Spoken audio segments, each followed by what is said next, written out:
It's been a while since I last talked about one of my favorite topics in Euro Truck Simulator 2 and American Truck Simulator, and that's the console release.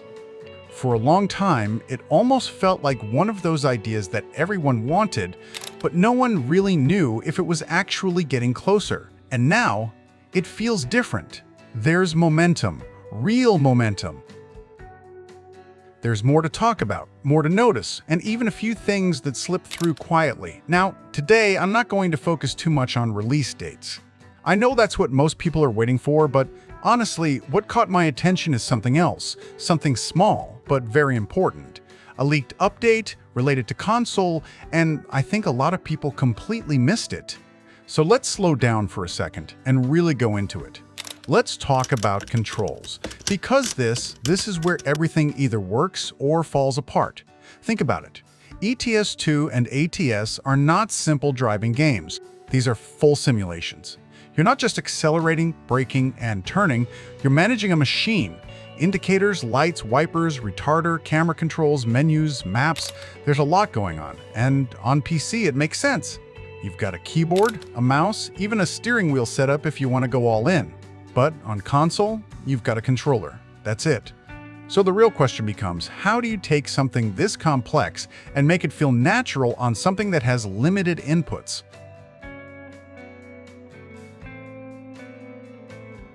Věci se ti rozšiřují, komplikují, protože najednou každá konzole má nějaké svoje pravidla, jak některé věci musí být přeložené. Tlačítko na ovladači, každá konzole to má jinak pojmenovaný, jinak přeložený. Obrázky to má všechno svý jiný a všechno to vlastně ovlivňuje jiný oddělení, které musí postupně do toho nastupovat. Není to jenom ty optimalizace. I design nových feature najednou s tím musí pamatovat, že najednou musí pamatovat s tím, hele, bude se to ovládat na ovladači. Musíme nějak vyřešit, že člověk nemá všechny tlačítka, jak si zapnout 10 zrcátek a podívat se tam a zpátky, ale jak to tam nastavím na tom ovladači, abych se podíval, kde mám ten kužel u předního kola. Let's start with the basics, the absolute foundation of driving: acceleration, braking, and steering. Now, if you think about a PS5 controller or even an Xbox controller, because this applies to both, the triggers immediately stand out. R2 for acceleration, L2 for braking. And honestly, that just makes sense. Those triggers aren't just buttons. They've got pressure sensitivity. You can control how much throttle you apply, how hard you brake. And that actually connects really well with something SCS already improved in Update 1.58. The new throttling and braking system. It's smoother, more progressive, less on and off, more controlled. So when you combine that with trigger inputs, it starts to feel closer to real driving than you might expect. You're not just pressing a button, you're easing into motion. You're managing weight, momentum. And for a truck, that matters a lot.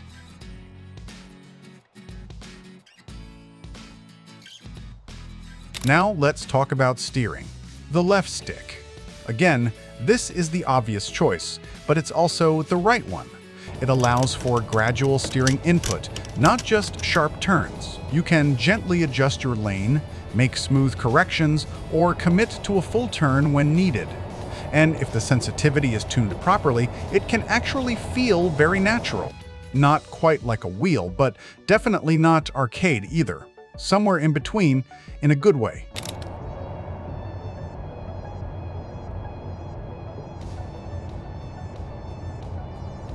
Then there's camera control.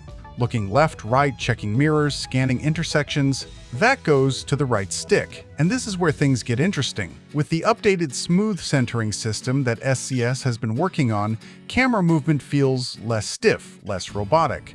It flows better. So when you glance left, it's not just a quick snap, it's smooth, controlled, and then it gently comes back. And because of that, you might actually find yourself not needing a head tracker at all. On PC, head tracking adds immersion, sure, but on console, if the right stick feels this good, it becomes optional. That's a big deal.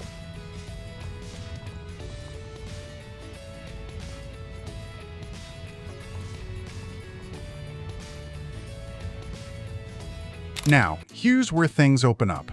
All the extra functions. World map, camera switching, wipers, indicators, lights, menus. There's no single perfect layout for these, and that's actually a good thing, because different players prefer different setups. Some people want quick access to indicators, others prioritize camera controls. Some want immersion, others want convenience. So giving players the ability to customize these bindings, that's key. You're not forced into one system, you build your own. And that alone can make the difference between the game feeling awkward or feeling natural. Now, let's step back for a moment, because the bigger question is, can you actually enjoy ETS2 or ATS on a controller?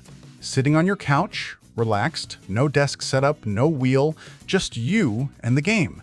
And honestly, yes, you can. This setup, it works. It's practical, it's comfortable, and once you get used to it, it becomes second nature.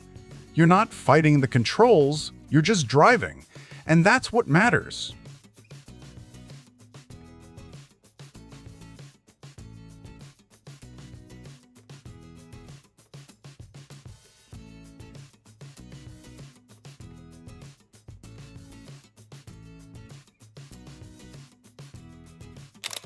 But, and this is important, if you're chasing full immersion, that real trucking experience, then a controller will only take you so far. At some point, you'll want more. That's where steering wheels come in, something like a Logitech G29 or a Thrustmaster setup. Force feedback, real steering resistance, proper pedal input, that's a completely different level. You feel the road, the weight of the truck.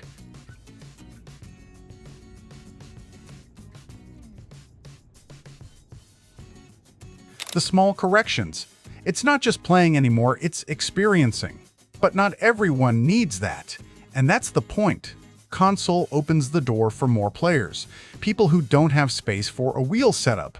People who just want to sit back and drive. And with the way these controls are being mapped, it feels like SCS understands that balance. They're not trying to force complexity, they're translating it, making it accessible without removing what makes the game special.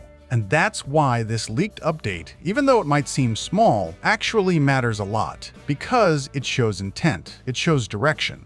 It shows that console isn't just an idea anymore, it's being built, piece by piece. Personally, I'm really looking forward to seeing how this evolves, not just the release itself, but how it feels in your hands.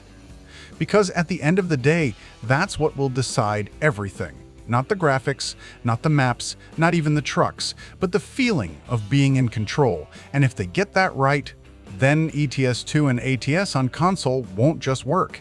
They'll be worth it. I'm curious what you think about this setup. Would you play on controller, or are you sticking with a wheel no matter what? Because this shift, it's coming. And it's going to change how a lot of people experience these games.